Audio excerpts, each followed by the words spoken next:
cancer-causing chemicals in marijuana. There is nearly a 5-fold increase in the risk of heart attack in the first hour after smoking marijuana. It is a bitter irony that as our knowledge increases regarding the harm that smoking marijuana does to our health, public perception of those injuries decreases. It is our purpose in this audiobook to inform an uninformed and sometimes misinformed public about the true risks of legalization. Increased potency. We believe the debate over legalization may, in some places, be the result of two different groups talking past each other. One group, supporting legalization, either tacitly or vociferously, is thinking of the marijuana of low tetrahydrocannabinol, THC, percentiles.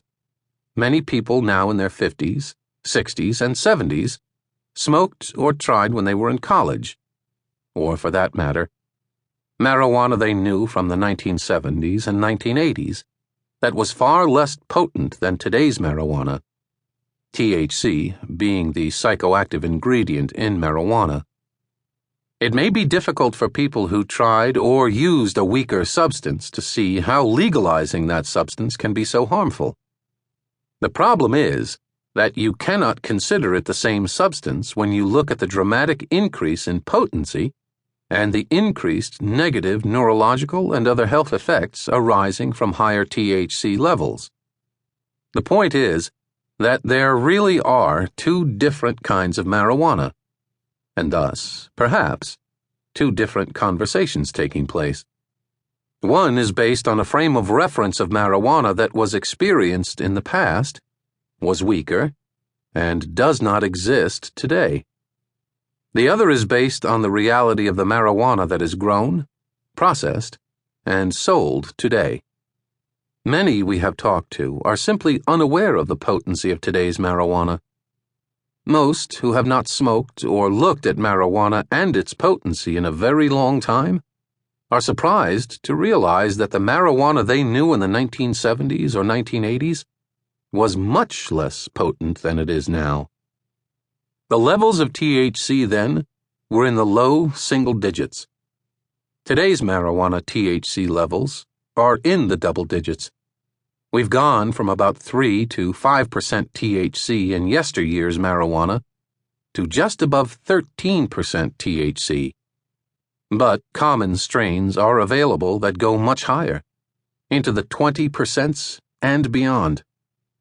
The difference between 3 to 5% THC and 13 to 30% THC is very significant.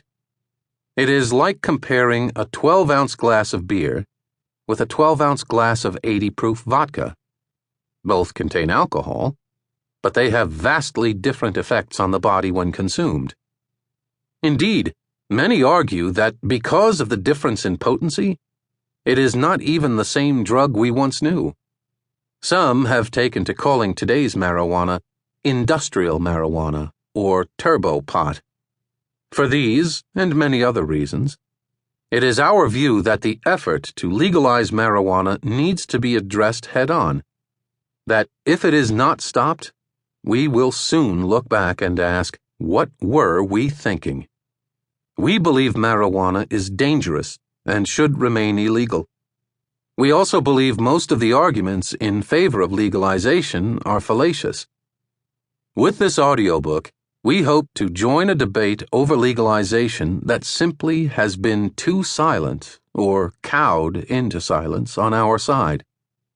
We make no bones about this, as, in short, we think the effort to legalize marijuana is as irrational as any effort to legalize cigarettes would be, were they illegal here. Engage with us in a hypothetical.